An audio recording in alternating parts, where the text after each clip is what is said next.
പൊന്നാത്തു, നീ എന്റെ കൂടെ ഉണ്ടാവണേനു. ഞാൻ വരുമ്പോണ്ടല്ലോ ഒരു തമിഴ് എന്നെ ബൈക്കൊണ്ട് ഇടിക്കാൻ നോക്കേടി. എന്നിട്ട് ഞാൻ ചോദിക്കാൻ പോയപ്പോ അവൻ എന്നോട് ചൂടായി. അവനെന്നെ അറിയാഞ്ഞിട്ടാ. എന്റെ സ്വഭാവത്തിന് ഞാൻ അവനെ വല്ലതും ചെയ്യേണ്ടതാ. എനിക്ക് പിന്നെ അന്നേരം സമയവും ഇല്ലേനു, അതുകൊണ്ട് ഒന്നും പറയാനും പറ്റിയില്ല. അതുകൊണ്ട് അവൻ രക്ഷപ്പെട്ടു പോയി. അല്ലെങ്കിൽ അവൻ എന്നെ അറിയില്ല. എന്റെ മോളെ എത്രയൊക്കെ ഉണ്ടായോ. അവന്റെ ഭാഗ്യം നിനക്ക് സമയമില്ലാഞ്ഞ, അല്ലെങ്കിൽ അവന്റെ കാര്യം തീർന്നില്ലേ. എനിക്കറിഞ്ഞൂടെ എന്റെ സ്വഭാവത്തിന് നീ എന്ത് ചെയ്യുന്നു. നിന്റെ കാമുകനവിടെ പോയി? ഇന്ന് കണ്ടില്ലല്ലോ, എന്തേ? അത് പറയാൻ കൊറേ ഫ്ലാഷ് ബാക്കിലൊക്കെ പോകുന്നു. എന്നാ എനിക്ക് കേൾക്കണ്ട. നോ ടൈം മോളെ, എന്തിനാ റിസ്ക് എടുക്കുന്നത്? അയ്യോ അങ്ങനെ പറയല്ലേ, ഞാൻ ഷോർട്ടാക്കി പറഞ്ഞാടി. That's my call. എന്നാ പിന്നെ കഥ പറ. എന്നാൽ എൻ്റെ വീട്ടില് അച്ഛനും അമ്മയും ഇല്ലായിനി. അവരെന്തോ ആവശ്യത്തിന് പുറത്ത് പോയതായിനി. അതുകൊണ്ട് ഞാൻ അവനെ വീട്ടിലേക്ക് വിളിച്ച് നൈസിന്. അവൻ ഓക്കെ പറഞ്ഞാ പോയേ. പക്ഷെ ഞാൻ 12 മണി വരെ കാത്തുന്നിട്ടു. തെണ്ടി വന്നില്ലടി, എന്നെ പറ്റിച്ചവൻ. ഓഹോ, നീ അവനോട് ഇനി മിണ്ടാൻ നിൽക്കണ്ട. നമ്മളൊക്കെ ഇല്ലേ ഒരു വില. ചത്താലും ശരി, ഞാനവനോട് മിണ്ടൂല ഇനി. എന്താത്തു എന്തായാലും ഒരു ആൾക്കൂട്ടൊക്കെ. അവനെ എനിക്ക് നിന്നെ ഒരുപാട് ഇഷ്ടമാണ്. ഫസ്റ്റ് ഇയർ നിന്നെ കണ്ടപ്പോൾ തൊട്ടേ ഇഷ്ടമാണ്. എനിക്ക് പിന്നെ വളച്ച് പിടിച്ച് പറയാനൊന്നും അറിയില്ല. ഞാൻ സ്ട്രെയിറ്റ് ആയിട്ട് പറയാം, ഐ ലവ് യു.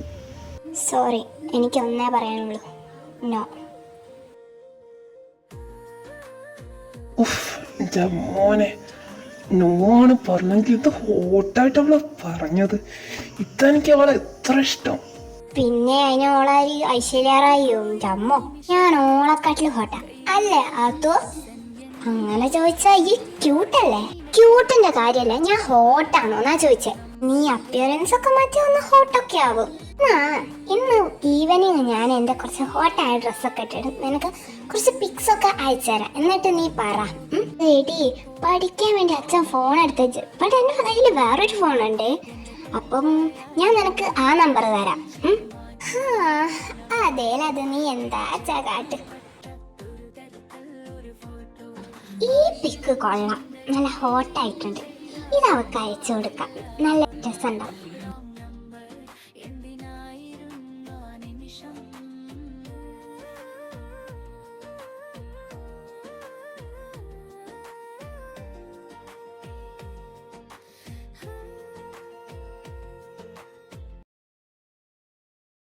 എന്തടി കോപ്പ, ഞാൻ ഇന്നലെ മെസ്സേജും പിക്കും അയച്ചിട്ട് സീൻ ചെയ്തിട്ട് നീ റിപ്ലൈ തരാണ്ട പോയത്. എന്നിട്ട് എനിക്ക് മെസ്സേജ് ഒന്നും വന്നില്ല. അതോ നീ കളിക്കല്ലേ, നീ സീൻ ചെയ്തതാണല്ലോ. നീ തന്നെ നോക്ക്, മെസ്സേജ് വന്നില്ല. അപ്പൊ പിന്നെ എന്റെ മെസ്സേജ് ഒക്കെ എങ്ങോട്ടാ പോയത്? ആർക്കറിയാം. നീ ആ ഫോണിൽ തന്നെ? അയ്യോ, എന്താ പറ്റിയാത്ത? എന്താ പ്രശ്നം? അത് പിന്നെ ചാച്ചു, ഒരു കയ്യബദ്ധം. നമ്പർ ചെറുതായിട്ടൊന്ന് മാറിയോന്ന് എനിക്കൊരു ഡൗട്ട്. ഞാനിപ്പെന്താ കേട്ടത്? ദൈവമേ, പേടിപ്പാട്ടി തണ്ടി ചേട്ടന്റെ ജീവിതം തൊലച്ചല്ലോ ദൈവമേ. എല്ലാരും നാട്ടുകാരെ കേൾക്കണേ, എന്റെ ജീവിതം നായ നക്കിപ്പോയേ. അതിന് ജീവിതമൊക്കെ നായ്ക്ക് നക്കാൻ പറ്റുമോ? അതിന് ചേട്ടയെ കൂടെ ഓളോടിക്കത്തെ തഗ്. வாழ்க்கை என்பதே அன்பினில் அன்பின் அன்பின் அன்பின் அன்பினில்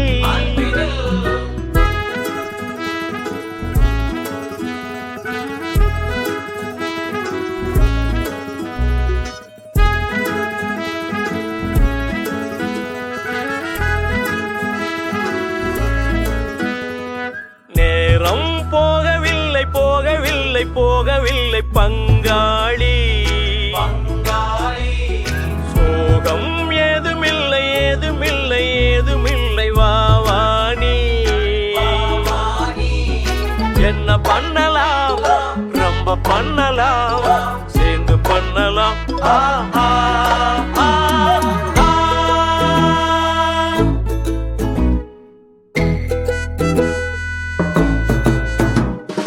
வாழ்க்கை என்பதே அன்பினில் அன்பின் அன்பின் அன்பின் அன்பினில் ஆசை புன்னகை மூஞ்சியில் மூஞ்சி மூஞ்சி மூஞ்சி மூஞ்சியில்